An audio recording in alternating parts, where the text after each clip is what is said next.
आपण अगदी झणझणीत आणि झटपट होणारं वांग्याचं भरीत करणार आहोत. त्यासाठी मी इथे 3 वांगी घेतली आहेत. या वांग्यांना सुरीने अशा चिरा करून घ्यायच्या. म्हणजे ही वांगी आतून चांगली भाजली जातात. नंतर या वांग्यांना वरून असं तेल लावून घ्यायचं आणि ही वांगी एक-एक करून गॅसवर अशी नरम होईपर्यंत भाजून घ्यायची. तर अशी मी ही तिन्ही वांगी भाजून घेतली आहेत. याच्यावरची साल अशा पद्धतीने सुरीने काढून घ्यायची. हे वांगं असं एका प्लेटमध्ये घेऊन चमच्याने स्मॅश करून घ्यायचं. अशीच आपण सर्व वांगी स्मॅश करून घ्यायची.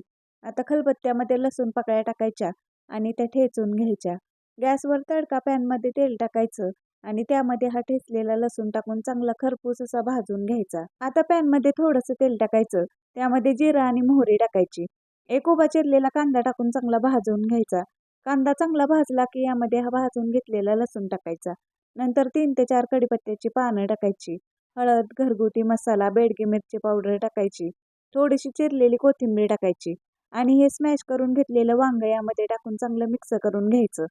नंतर चवीनुसार मीठ यामध्ये टाकायचं आणि मिक्स करून घ्यायचं. तर असं हे आपलं झटपट होणारं झणझणीत असं वांग्याचं भरीत तयार आहे. या पद्धतीने तुम्ही नक्की करून पहा. भाकरीसोबत हे खूपच छान लागतं. चला तर मग अशाच रेसिपी पाहण्यासाठी माझ्या चॅनलला अजून तुम्ही सबस्क्राईब केलं नसेल तर सबस्क्राईब नक्की करा.